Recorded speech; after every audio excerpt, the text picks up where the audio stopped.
ವರತನುಜ ಭಿಕ್ಷೆಯಲಿ ಕಾಮಿನಿಯೋ ವರತನುಜ ಭಿಕ್ಷೆಯಲಿ ಕಾಮಿನಿಯೋ ಮಾಲಿನಿಯೋ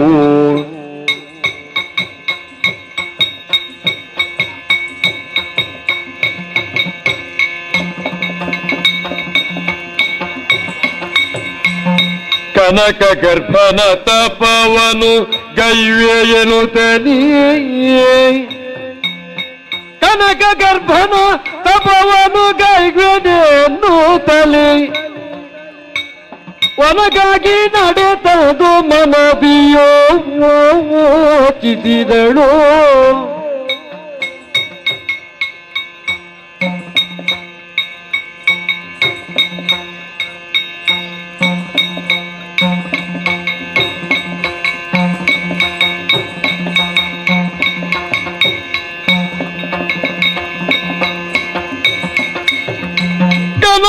ಗರ್ಭನ ತಪವನು ಗೈವೆಯನು ತಲಿಯೇ ವನಕಾಗಿ ನಡೆತದು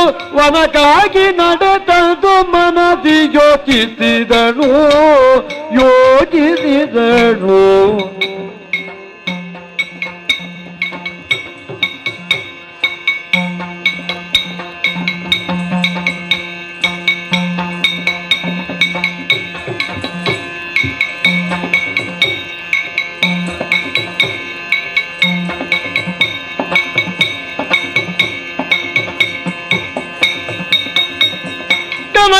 ಗರ್ಭನ ತಪವನು ಗೈವೆಯನು ತಲಿ ವನಕಾಗಿ ನಡೆತದು ಮನದಿ ಯೋಚಿಸಿದಳು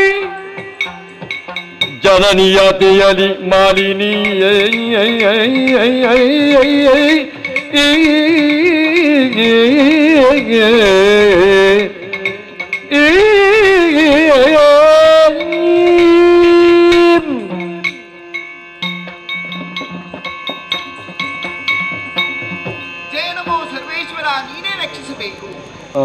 ಲೋಕವೇದ್ಯವಾದಂತಹ ಒಂದು ಮಾತಿದೆ. ಜೀವನವೆನ್ನುವುದು ಯೋಗ ಭಾಗ್ಯಗಳಿಂದ ಕೂಡಲ್ಪಡುತ್ತದಂತೆ. ಹಾಗಾದ್ರೆ ಯೋಗ ಅಂದ್ರೆ ಏನು, ಭಾಗ್ಯ ಅಂದ್ರೆ ಏನು? ನಾವು ಯಾವುದನ್ನು ಬಯಸದೆ ಪಡೆಯುತ್ತೇವೆಯೋ ಅದು ಯೋಗ. ಯಾವುದು ಬಯಸಿ ನಮ್ಮ ಪಾಲಿಗೆ ಒದಗಿ ಬರುತ್ತದೆಯೋ ಅದುವೇ ಭಾಗ್ಯ. ಹೌದು, ಕಶ್ಯಪ ಬ್ರಹ್ಮರ 13 ಮಂದಿ ಮಡದಿಯರಲ್ಲಿ ಹಿರಿಯವಳಾಗಿರುವಂತಹ ದಿತಿದೇವಿಗೆ ನಾನು ಮಗಳಾಗಿ ಹುಟ್ಟಿರುವುದೇ ನನ್ನ ಯೋಗ. ಹಾಗೆಂದು ನನ್ನ ಭಾಗ್ಯ ಯಾವುದು? ಹೆಣ್ಣಾಗಿ ಹುಟ್ಟಿದರೂ ಕೂಡ ಜೀವನದಲ್ಲಿ ಅಸಾಧ್ಯವಾದದ್ದನ್ನು ಏನೂ ಇಲ್ಲ, ಅನನ್ಯವಾದಂತಹ ಸಾಧನೆಯನ್ನು ಮಾಡಬೇಕು. ಆ ಮೂಲಕವಾಗಿ ನಮ್ಮದಾದಂತಹ ಕುಲವೃತ್ತಿಗೆ ನಾನು ಸಹಕಾರಿಯಾಗಬೇಕು ಎನ್ನುವಂತಹ ಆಕಾಂಕ್ಷೆ ಇಂದು ನಿನ್ನೆ ಇರಲ್ಲ. ಬುದ್ಧಿ ತಿಳಿದ ಅಂತ್ಯಾರಂಭ್ಯದಿಂದ ಇಂದಿನವರೆಗೂ ನಾನು ಅದನ್ನೇ ಆಲೋಚಿಸುತ್ತಿದ್ದವಳು. ಯಾಕೆಂದ್ರೆ ನಮ್ಮ ಹಿರಿಯವರೆಲ್ಲರೂ ಈ ಕುಲಕ್ಕೆ ಬೇಕಾಗಿ ಅದೆಷ್ಟು ದುಡಿಮೆಯನ್ನು ಮಾಡಿದ್ದಾರೆ. ಹಾಗಾದ್ರೆ ಹೆಣ್ಣಾಗಿರುವಂತಹ ನಾನು ಮಾಡಬೇಕಾದದ್ದು ಏನು ಎನ್ನುವುದರ ಬಗ್ಗೆ ಆಲೋಚಿಸುತ್ತಿದ್ದಂತೆಯೇ ದೇವರು ತಾನಾಗಿಯೇ ದಾರಿ ಒದಗಿಸಿಕೊಟ್ಟನಲ್ಲ. ಎಂದಿನಂತೆ ಇಂದು ಕೂಡ ತಾಯಿಯನ್ನು ಕಾಣುವುದಕ್ಕೆ ಬೇಕಾಗಿ ಆಕೆ ಇದ್ದಲ್ಲಿಗೆ ನಾನು ಹೋದಾಗ ನನ್ನ ತಾಯಿ ಎಂದಿನ ಹಾಗಿರಲಿಲ್ಲ. ಮನೆಯ ಒಂದು ಮೂಲೆಯಲ್ಲಿ ಕುಳಿತು ಕಣ್ಣಿನಿಂದ ಧಾರಾಕಾರವಾಗಿ ಅಶ್ರುಧಾರೆಯನ್ನು ಸುರಿಯುತ್ತಾ ದುಃಖ ತಪ್ತಳಾಗಿದ್ಲು. ಹಾಗಾದ್ರೆ ತಾಯಿಯ ದುಃಖಕ್ಕೆ ಕಾರಣ ಏನು ಅಂತ ಕೇಳಿದಾಗ ತಾಯಿ ಅಂದುದಾದರೂ ಏನು? ಮಗಳೇ, ನಾನು ಪಡೆದಂತಹ ಗಂಡು ಸಂತಾನವನ್ನೆಲ್ಲ ಆ ತ್ರಿಮೂರ್ತಿಗಳು ಹಾಗೂ ದೇವತೆಗಳು ಮೋಸವನ್ನು ಮಾಡಿ ನಾಶ ಮಾಡಿಬಿಟ್ರು. ಹೆಣ್ಣಾಗಿರುವಂತಹ ನಿನ್ನನ್ನು ಪಡೆದಿದ್ದೇನೆ, ನಿನ್ನ ಮೂಲಕ ನನ್ನ ಕುಲವೃತ್ತಿ ಹೇಗಾಗುತ್ತದೆ ಎನ್ನುವುದರ ಬಗ್ಗೆ ಆಲೋಚನೆಯಷ್ಟೇ ಎಂದು ಹೇಳಿದಾಗ ತಾಯಿಗೆ ಸಾಂತ್ವನದ ನುಡಿಗಳನ್ನು ಆಡಿದೆ. ಹಾಗೆಂದು ತಾಯಿ ಆಡಿದ್ದೇನು ಆಮೇಲೆ, ಮಗಳೇ, ಹೆಣ್ಣಾದರೂ ನೀನು ನಮಗೆ ಸಹಕಾರಿಯಾಗಬೇಕು. ಹೇಗೆ ಅಂತ ಕೇಳಿದಾಗ ಅಮ್ಮ ಹಿಂದೂ ಮುಂದೆ ನೋಡದೆ ನನ್ನನ್ನು ಹೇಳಿದ್ದೇನು ಗೊತ್ತೇ? ಈ ಕ್ಷಣವೇ ಘನಘೋರವಾದಂತಹ ಅಡವಿಯನ್ನು ಸೇರಿ ಬ್ರಹ್ಮದೇವನನ್ನು ತಪಸ್ಸಿನ ಮೂಲಕ ಮೆಚ್ಚಿಸಬೇಕು. ಅಷ್ಟೇ ಅಲ್ಲ, ಧುರವೀರ ಸಮರ್ಥನಾದ 3 ಲೋಕವನ್ನೇ ಗೆಲ್ಲುವಂತಹ ಪುತ್ರರತ್ನನನ್ನು ನೀನು ಸಂಪಾದಿಸಿಕೊಳ್ಳಬೇಕು. ಹೀಗೆ ನೀನು ಸಂಪಾದಿಸಿಕೊಂಡೆ ಅಂತ ಆದ್ರೆ ಆಮೇಲೆ 3 ಲೋಕವನ್ನೇ ನಮ್ಮ ಆಳ್ವಿಕೆಯಲ್ಲಿ ಇರಿಸಿಕೊಳ್ಳುವುದು ಕಷ್ಟ ಸಾಧ್ಯವೇನಲ್ಲ. ಹೀಗಂತ ಹೇಳಿದಾಗ ನನ್ನ ಮನಸ್ಸಿನಲ್ಲಿ ಆಸೆಯ ಬೀಜವು ಬಿತ್ತಲ್ಪಟ್ಟು ಅದು ಮೊಳಕೆಯೊಡೆದು ಹೆಮ್ಮರವಾಗಿ ಬೆಳೆಯುತ್ತಾ ಇದೆ. ಹೌದು, ಅಮ್ಮನ ಮಾತು ಸರಿ, ಅಮ್ಮನ ನಿರ್ದೇಶನವೂ ಸರಿ. ಹಾಗಾಗಿ ಜನನಿ ಆಜ್ಞೆಯಳು ಮಾಲಿನಿ. ನೋಡಿದರೆ ಎಲ್ಲರೂ ಹೇಳುತ್ತಾ ಇದ್ದಾರೆ, ಎಲ್ಲರಿಂದ ಆಶೀರ್ವಾದವನ್ನು ಪಡೆದು ಎಲ್ಲರನ್ನು ಬೀಳ್ಕೊಂಡು ತಪಸ್ಸಿಗಾಗಿ ನಾನು ಹೊರಟು ನಿಂತೆ.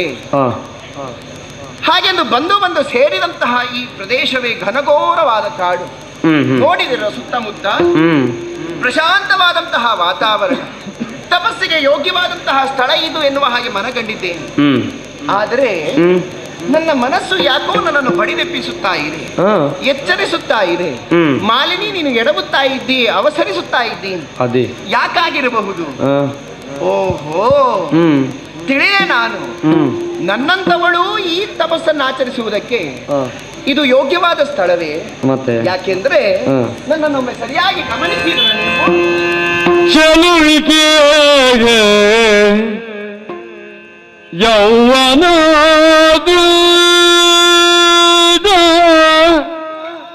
ನಾನು ಸಲೆ ಶೋಭಿಸುವೆ ಅದರಿಂದ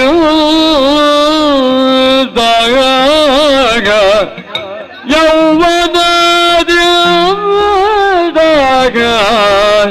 ಆಗ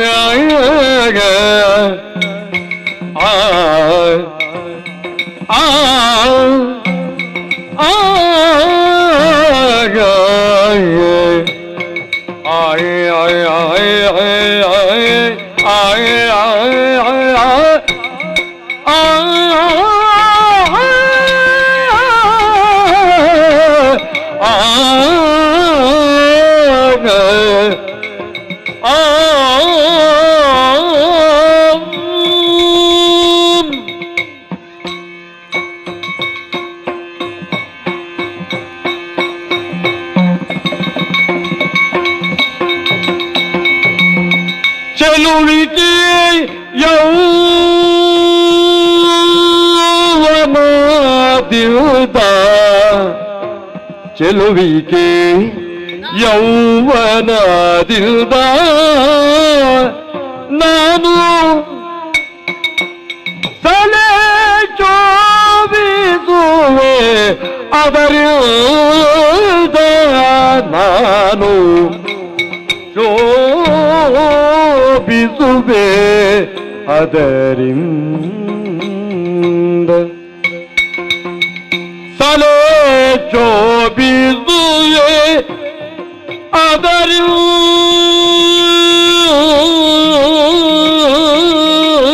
ಅದರಿಂದ ನಾನು ತಲೆ ಶೋಭಿಸುವೆ ಅದರಿಂದ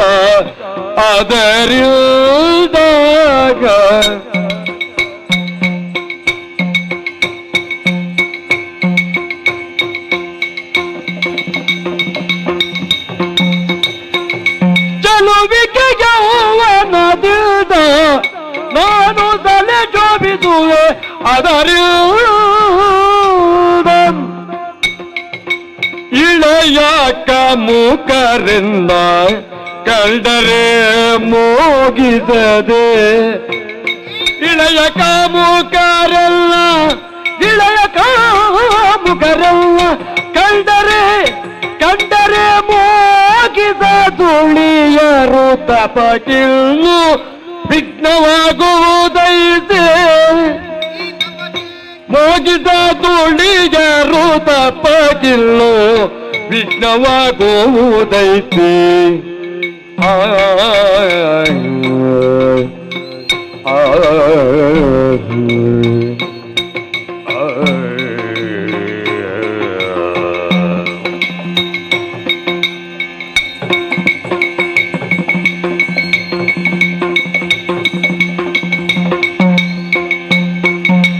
ಇಳಿಯ ಕಾಮುಕರನ್ನ ಕಂಡರ ಮುಗಿದ ತುಳಿಯರು ತಪಗಿನ್ನು ವಿಘ್ನವಾಗುವುದೈತೆ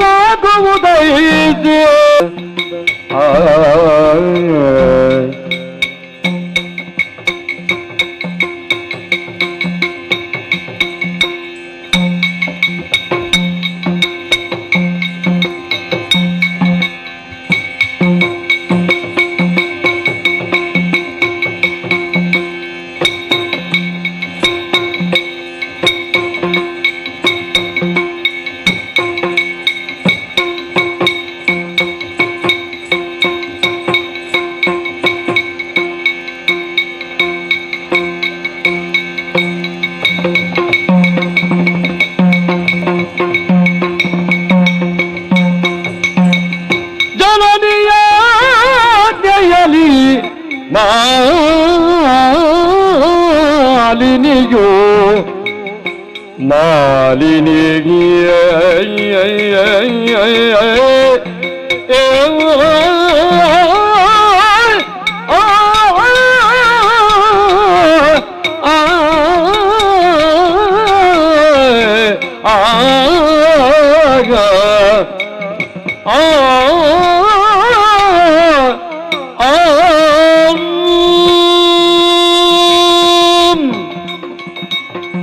ತಪಸ್ಸನ್ನಾಚರಿಸುವುದಕ್ಕಿಂತ ಮುನ್ನವಾಗಿ ಒಂದರ ಕ್ಷಣ ನಾನು ತಡೆದು ನಿಂತು ನನ್ನ ಬಗ್ಗೆ ನಾನು ಆಲೋಚಿಸಿಕೊಂಡೆ. ನಾನು ಸರಿಯೇ ಈ ಕಾಡಲ್ಲಿ ತಪಸ್ಸನ್ನಾಚರಿಸುವುದು?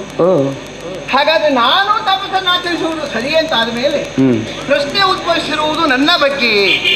ಹೌದು, ಮಾಲಿನಿ ಈ ಕಾಡಲ್ಲಿ ತಪಸ್ಸನ್ನು ಆಚರಿಸಬಹುದೇ?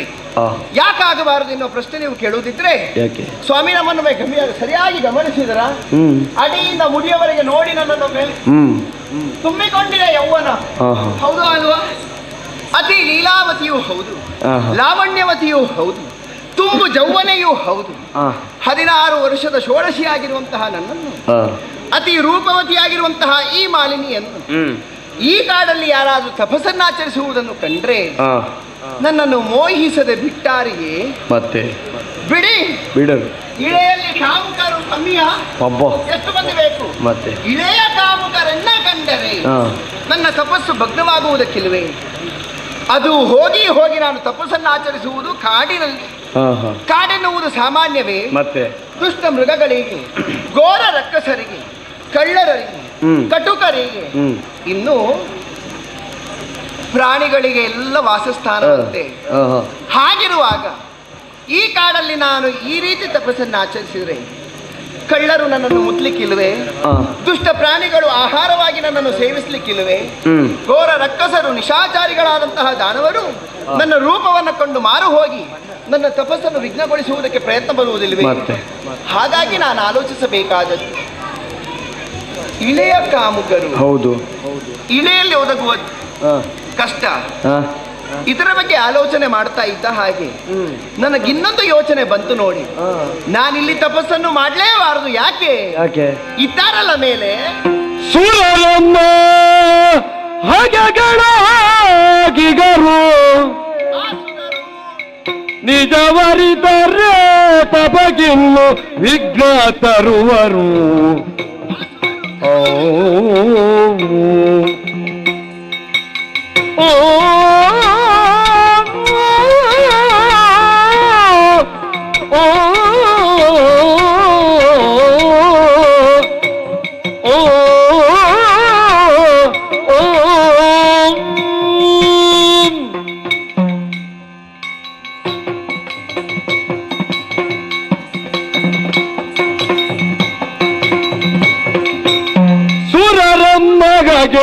ಹಗೆಗಳಾಗಿಗರು,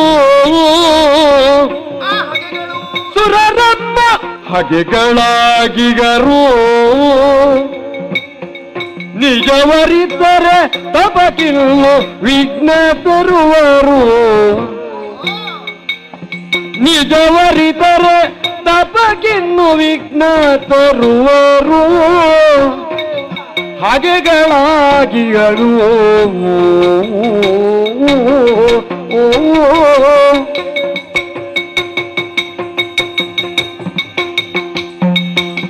ಮರೆತಿನ ನಿಜವನ್ನು ಧರಿಸಿ ಮಗಿಜಿ ರೂಪ, ಮರೆತಿನ ನಿಜವನ್ನು ಧರಿಸಿ ಮಗಿಜಿ ರೂಪ,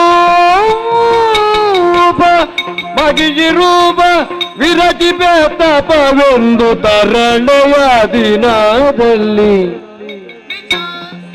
ಮರೆತಿನ ನಿಜವನ್ನು ಧರಿಸಿ ಮಗಿಜಿ ರೂಪ ವಿರತಿ ಬೇತಪವೆಂದು ತರಳೆಯ ದಿನದಲ್ಲಿ ತರಿಸಿನ ನಿಜವನ್ನು ಧರಿಸಿ ಮಗಿಜಿ ರೂಪ ವಿರತಿ ಬೇತವೆಂದು ತರಳೆಯ ದಿನದಿಯೇ ಧರಿಸಿನ ನಿಜವನ್ನು ಧರಿಸಿ ಮಗಿಜಿ ರೂಪ ವಿರತಿ ಬೇತಪವೆಂದು ತರಳೆಯ ದಿನದಲ್ಲಿ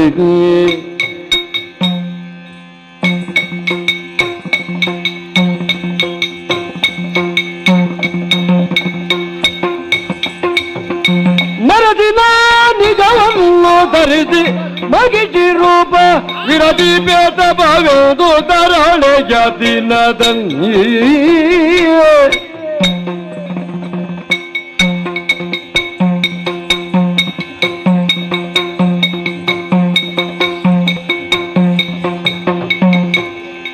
ಸುರರಮ್ಮ ಹಗೆಗಳಾಗಿಯನು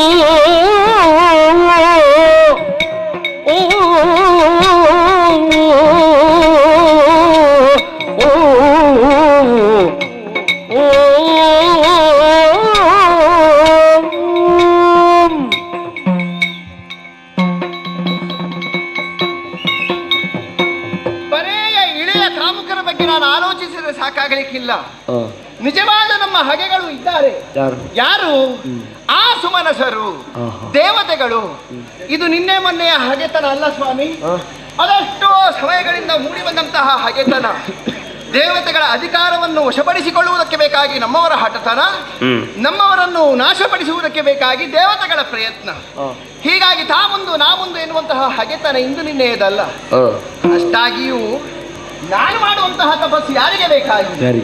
ವೀರಪುತ್ರರತ್ನನನ್ನು ಸಂಪಾದಿಸಿ ಆ ದೇವತೆಗಳನ್ನು ಬಗ್ಗುಬಡಿಯುವುದಕ್ಕೆ ಬೇಕಾಗಿ ಅಲ್ಲವೇ? ಹಾಗಾಗಿ ನನ್ನದಾದಂತಹ ತಪಸ್ಸಿನ ಉದ್ದೇಶವನ್ನು ಅರಿತಂತಹ ದೇವತೆಗಳು ನನ್ನ ತಪಸ್ಸು ಮುಗಿಯದ ಹಾಗೆ, ನನ್ನ ಆಸೆ ಈಡೇರದ ಹಾಗೆ ಏನಾದರೂ ಕುಹಕವನ್ನು ಒಡ್ಡಿ ನನ್ನ ಈ ತಪಸ್ಸಿಗೆ ಭಗ್ನವನ್ನು ಉಂಟು ಮಾಡುವುದಕ್ಕಿಲ್ವೇ? ಖಂಡಿತವಾಗಿಯೂ ಮಾಡಿಯೇ ಮಾಡುತ್ತಾರೆ. ಹಾಗೆ ಮಾಡಿದ್ದಕ್ಕೆ ಪುರಾಣಗಳಲ್ಲಿ ಎಷ್ಟು ಪುರಾಣ ಬೇಕು ನಿಮಗೆ? ಮಾಯಾವಿಗಳಾದಂತಹ ದೇವತೆಗಳು ತಮ್ಮದಾದಂತಹ ಸ್ವಾರ್ಥ ಸಾಧನೆಗೆ ಬೇಕಾಗಿ ಏನೋ ಮಾಡುವುದಕ್ಕೂ ಹೇಸಿಗೆಯನ್ನು ಪಡೆದಂತಹ ಜಾತಿಗಳು ಇನ್ನು ಮಾಲಿನ್ಯ ತಪಸ್ಸನ್ನು ಸಂಪೂರ್ಣವಾಗಿ ಯಶವನ್ನು ಹೊಂದುವುದಕ್ಕೆ ಬಿಟ್ಟಾರೆಯೇ? ಖಂಡಿತವಾಗಿಯೂ ಇಲ್ಲ, ಖಂಡಿತವಾಗಿಯೂ ಇಲ್ಲ. ಹಾಗಾದ್ರೆ ನಾನು ಮಾಡಬೇಕಾದದ್ದು ಏನು? ಒಂದು, ಈ ಇಳೆಯಲ್ಲಿ ಒದಗುವಂತಹ ಕಷ್ಟದಿಂದ ನನ್ನನ್ನು ನಾನು ಪಾರು ಮಾಡಿಕೊಳ್ಳಬೇಕು. ಎರಡನೆಯದಾಗಿ, ದೇವತೆಗಳಿಗೆ ನನ್ನ ನಿಜಾಂಶವು ತಿಳಿಯಕೂಡದು. ಹಾಗಾಗಿ ಒಂದೇ ಕಲ್ಲಿನಿಂದ 2 ಹಣ್ಣುಗಳನ್ನು ಉದುರಿಸುವಂತಹ ಆ ಕಾರ್ಯವನ್ನು ನಾನು ಮಾಡಬೇಕಾಗಿದೆ. ಏನು ಮಾಡೋಣ? ಹಿಂದೂರಿಗೆ ಮನೆಗೆ ಹೋಗೋಣವೇ? ಅಯ್ಯೋ ದೇವರೇ, ಮನೆಗೆ ಹೋದ್ರೆ ನಮ್ಮ ಅಮ್ಮ ಓಡಿಸ್ಯಾರ ನಮ್ಮನ್ನು. ಯಾಕೆ? ಅಮ್ಮನಿಗೆ ಮಾತು ಕೊಟ್ಟು ಧೈರ್ಯವನ್ನ ಹೇಳಿ ಅಮ್ಮ ನಿನ್ನ ಆಸೆಯನ್ನು ಈಡೇರಿಸುತ್ತೇನೆ ಅಂತ ಓಡೋಡಿ ಬಂದವಳಲ್ವೇ ನಾನು. ಮಿಗಿಲಾಗಿ ನನಗೂ ಆಸೆ ಇದೆ. ಹಾಗಂತ ನಾನು ಏನು ಮಾಡ್ಲಿ? ಕಾಡನ್ನು ಬಿಟ್ಟು ಬೇರೆ ಎಲ್ಲೆಡೆ ತಪಸ್ಸು ಆಚರಿಸುವಂತಿಲ್ಲ. ನನ್ನ ಸಮಸ್ಯೆ ಏನು? ನಾನೊಬ್ಬಳು ಅತಿ ರೂಪವತಿ ಎನ್ನುವುದೇ ಸಮಸ್ಯೆ ಅಲ್ವೇ? ಹೌದು. ಈ ರೂಪವೇ ಇಲ್ಲ ಅಂತ ಆದ್ಮೇಲೆ ಮತ್ತೆ ಎಲ್ಲಿಗೆ ಸಮಸ್ಯೆ? ಎಂತದು ರೂಪ ಇಲ್ಲದ್ರು? ನನ್ನನ್ನೇನು ಸಾಮಾನ್ಯನು ಅಂತ ಭಾವಿಸಿದ್ದೀರಾ? ನಮ್ಮಪ್ಪನ ಯೋಗಾಶಕ್ತಿಯಿಂದ ನಾನು ಸ್ವಲ್ಪ ಯೋಗ ವಿದ್ಯೆಯನ್ನು ಕಲ್ತಿಕೊಂಡಿದ್ದೇನೆ. ಹೌದು. ನಾವು ಮನಬಂದಂತೆ ರೂಪವನ್ನು ಧರಿಸಿಕೊಳ್ಳಬಹುದಂತೆ, ಇಚ್ಛಾಧಾರಿಗಳು ನಾವುಗಳು. ಹಾಗಾಗಿ ಈ ರೂಪ ಇದ್ರೆ ತಾನೇ ಅಲ್ವೇ ಸಮಸ್ಯೆ? ಹೌದು. ಈ ರೂಪವನ್ನೇ ಮರೆಮಾಚಿ ಬಿಡುತ್ತೇನೆ, ಅರ್ಥಾತ್ ನಿಜ ರೂಪವನ್ನ ಮರೆಸುತ್ತೇನೆ. ಹೌದು, ಒಂದು ಉಪಾಯ ಕಂಡುಕೊಂಡೆ. ನಿಜ ರೂಪವನ್ನ ಮರೆಸುವುದಾಯ್ತು. ಹೌದು. ಯಾವ್ದು? ನಿಜ ರೂಪ ಮರೆಸಿದ್ರೆ ಇನ್ನೊಂದು ರೂಪ ಬೇಕಲ್ವಾ? ನಿಮ್ಮ ರೂಪ ಹಾಕೊಟ್ಕೊಳ್ಳ. ನಂದ ಒಳ್ಳೇದು. ಯಾಕೆ? ಅಲ್ಲ, ನಿಮ್ಮ ಈಗ ನನ್ನ ರೂಪಕ್ಕೆ ಗಂಡು ಮಕ್ಕಳು ಹಾವಳಿ ಮಾಡಿಯಾರು ಅಂತ ನನ್ನ ಸಮಸ್ಯೆ. ಹೌದು. ನಿಮ್ಮ ರೂಪ ಧರಿಸಿಕೊಂಡ್ರೆ ಈ ಹೆಣ್ಣು ಮಕ್ಕಳು ಬಿಟ್ಟಾರ ನನ್ನನ್ನು? ಆಗ್ಲಿಕ್ಕಿಲ್ಲ. ಏನು ಮಾಡೋಣ? ಸ್ವಾಮಿ, ಕಾಡಲ್ವೇ ಇದು? ಹೌದು. ಕಾಡು ಪ್ರಾಣಿಗಳ ವೇಷವನ್ನು ಧರಿಸಿಕೊಂಡ್ರೆ ಹೇಗೆ? ಅದು ನೋಡಿದ್ರಾ? ಅಲ್ಲಿ ನೋಡಿ. ಹೌದು. ಹಿಂಡಾಗಿ ಜಿಗಿಯುತ್ತಾ ಹೋಗುತ್ತಿರುವಂತಹ ಜಿಂಕೆಗಳ ಗುಂಪೊಂದು. ಹೌದು. ಆ ಜಿಂಕೆಯ ಒಂದು ರೂಪವನ್ನು ನಾನು ಧರಿಸಿಕೊಂಡ್ರೆ ಹೇಗಾದೀತು? ನೋಡ್ಲಿಕ್ಕೂ ಚಂದ ಆಗ್ಬೋದು. ನಿಮ್ಮ ಕರ್ಮ ಚಂದ, ಸುಮ್ಮನೆ ರೀ. ಆ ಜಿಂಕೆಯ ರೂಪವನ್ನು ನಾನು ಧರಿಸಿಕೊಂಡು ಹೋದರೆ ನೋಡಿದ್ರ ಹಿಂದಿನ ಹಿಂದೆ ಏನಿದೆ? ಹುಲಿಗಳ ಹಿಂದೊಂದು ಓಡಿಕೊಂಡು ಬರ್ತಾ ಉಂಟು. ಈ ಜಿಂಕೆ ಪಾಪ ಆ ಹುಲಿಯ ಬಾಯಿಗೆ ಆಹಾರವಾಗಬೇಕು. ನಾನು ಜಿಂಕೆಯ ರೂಪ ಧರಿಸಿಕೊಂಡು ಎಲ್ಲಿಯಾದ್ರೂ ಒಂದು ಮೂಲೆಯಲ್ಲಿ ತಪಸ್ಸು ಮಾಡ್ತಾ ಇದ್ರೆ ಇವತ್ತಿದ್ದೇನೆ, ನಾಳೆ ಬೆಳಗಾಗುವಾಗ ಯಾವ್ದಾದ್ರು ಒಂದು ಹುಲಿಯ ಹೊಟ್ಟೆ ಒಳಗಿದ್ದೇನೆ. ಬೇಡ. ಜಿಂಕೆಯ ರೂಪ. ಓ, ಅಲ್ಲಿ ನೋಡಿ, ಎಂತದು? ಒಂದು ಮರದಲ್ಲಿ 2 ಹಕ್ಕಿಗಳು. ನೋಡಿದ್ರ? ಅಲ್ವಾ? ಹೌದು. ಎಷ್ಟು ಸೊಗಸಾಗಿರುವ ಹಕ್ಕಿಗಳು. ಇದೇ ರೂಪ. ಇದೇ ರೂಪ ಆಗ್ಬೋದು. ಸ್ವಾಮಿ, ಅವ ಯಾರವ? ಬೇಡ. ಅಯ್ಯೋ, ಅವ ಯಾರವ? ಬೇಡ. ಯಾರು ಬೇಡ? ಕಿರಾತನ. ಹೌದೌದು. ನೋಡ್ತಿದ್ದಂತೆ ಶರವನ್ನ ಪ್ರಯೋಗಿಸಿ ಹಕ್ಕಿಗಳನ್ನು ಕೊಂದೇ ಬಿಟ್ಟಾಲ ಪಾಪಿ. ನಿಷ್ಕರುಣಿ. ನಾನೆಲ್ಲಿ ಆದರೂ ಆ ರೂಪವನ್ನು ಧರಿಸಿಕೊಳ್ಳುತ್ತಿದ್ರೆ ನಿನ್ನನ್ನು ಬಂದರು ಜೊತೆಗೆ ನನ್ನನ್ನು ಕೊಂದು ಹಾಕ್ತಿದ್ದವ. ಮತ್ತೆ ಅಂದ್ರೆ ಯಾವ ರೂಪ? ಹಾ ಹಾ, ಓ ಓ ಅಲ್ಲೋಡಿ, ಎಂತದು? ಓ ಅಲ್ಲಿ ಓ ಎಂತದು? ಕೆಸರು ಕೆಸರು. ಹೌದು. ಅದರಲ್ಲಿ ಎಂತದದು ಬಿದ್ದುಕೊಂಡದ್ದು ಹಾಗೆ? ಹಂದಿ. ಕಣ್ಣು ಬಿಟ್ಟು ನೋಡೋದು ಹಂದಿಗಳಾಗೆ ಕಾಣ್ತದೆ ನಿಮಗೆ? ಇಲ್ವಾ?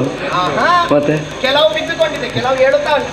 ಸ್ವಾಮಿ, ಓ ಕೋಣ ಇದು ಕಾಡೆಮ್ಮೆಗಳ ಗುಂಪು. ಹೌದು, ಎಮ್ಮೆಗಳು ಎಮ್ಮೆಗಳು. ಹೌದು ಹೌದು, ನೋಡಿದ್ದೀರಾ? ಹಾ ಆವಾಗಿನಿಂದ ನೋಡ್ತಾ ಇದ್ದೇನೆ. ಹೌದು. ಅವುಗಳು ಅವುಗಳ ಪಾಡಿಗೆ ಮಲಗಿದಾವೆ, ಯಾವ ರಗಳೇ ಇಲ್ಲ. ಯಾರ ರಗಳೆಯೂ ಇಲ್ಲ. ಅವುಗಳು ಯಾರ ರಗಳೆಗೂ ಹೋಗುವುದಿಲ್ಲ. ಹೌದು, ನಿರುಪದ್ರ ಜೀವಿಗಳು. ಅದರ ರಗಳಿಗೆ ಯಾರು ಬರುದಿಲ್ಲ ಅಲ್ವಾ? ಹಾಯಾಗಿ ಬಿದ್ದುಕೊಂಡಿದ್ದಾವೆ. ಎಷ್ಟು ಹ? ಚಿಂತೆ ಇಲ್ಲ. ಚಿಂತೆ ಇಲ್ಲದೆ ಹಾಯಾಗಿ ಬಿದ್ದುಕೊಂಡಿರುವ ಈ ಎಮ್ಮೆಗಳ ಗುಂಪಿಗೆ ಹೌದು. ಯಾರ ಸಂಶಯವೂ ಇಲ್ಲ ಅಂತ ಆದ್ಮೇಲೆ ಅದೇ ರೂಪ ಸೂಕ್ತವಲ್ವೇ? ಒಳ್ಳೇದು. ಅಲ್ವೇ? ಹಾಗೆ ನಾನೊಮ್ಮೆ ಎಮ್ಮೆ ಆದ್ರೆ ಹೇಗಿದ್ದಿದ್ದು? ಹಾ ಈಗಲೇ ಎಂತದು ಈಗಲೇ? ಅರ್ಧ. ಹಾ? ಅರ್ಧ. ಹಾಗಾದ್ರೆ ತಡ ಇಲ್ಲ, ಆ ಮಹಿಷಿಯ ರೂಪವನ್ನ ಧರಿಸಿಕೊಳ್ಳುತ್ತೇನೆ. ಹಾ ಒಂದೆಡೆ ಪ್ರಶಾಂತವಾಗಿರುವ ವಾತಾವರಣದಲ್ಲಿ ಹೌದು. ಬ್ರಹ್ಮನನ್ನ ಕುರಿತು ತಪಸ್ಸನ್ನ ಆಚರಿಸುತ್ತೇನಂತ ನೋಡೋಣ.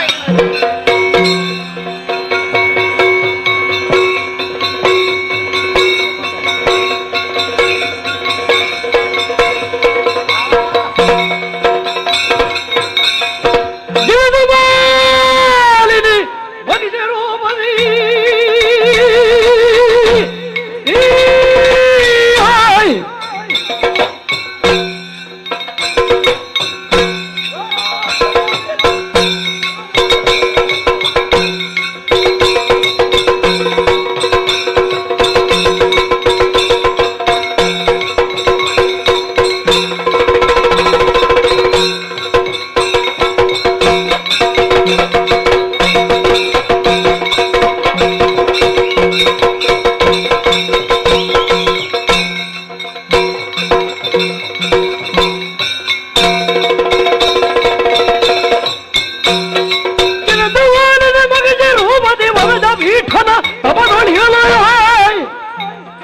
ವನದೊಳಿರುತ್ತಿರುವ ಮುನಿಸು ಭಾಷಗ ಮರದಿ ತಿಳಿದು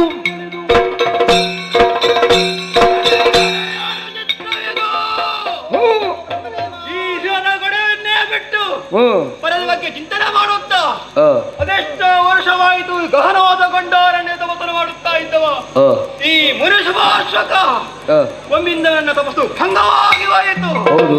ನನ್ನ ತಪಸ್ಸು ಭಂಗಗೊಳ್ಳುವರೆ ಏನು ಕಾರಣ ಎಂಬುದಾಗಿ ಪ್ರಶ್ನೆ ಆಯಿತಾಗ ಅದೋ ಪ್ರಶಾಂತವಾದ ಪ್ರಗತಿರಿದಂತ ಮರಗಿಡ ಬಳ್ಳಿಗಳು ಸುಟ್ಟು ಸ್ವೀಕರಿಯಾಗಿ ಹೋಗಿವೆ. ಅದೆಷ್ಟು ಸ್ವೇಚ್ಛೆಯಿಂದ ತಿರುಗುತ್ತದೆ ಅಂತ ಮೃಗ ಪಕ್ಷಿಗಳ ಸುಳಿಮೆ ಕಾಣುವುದಿಲ್ಲ. ತೀಕ್ಷ್ಣದ ಉರಿಯ ಅನುಭವ ಆಗುತ್ತಾ ಉಂಟು. ಹಾಗಾದ್ರೆ ಯಾವುದೋ ಅನಾಹುತ ಅವಾಂತರ ಇಲ್ಲಿ ಆಗಿದೆ ಸ್ಪಷ್ಟ. ಏನೇನು ತಿಳಿಬೇಕು ಜ್ಞಾನದಿಂದ ಹೇಳಿದ್ದೇನೆ.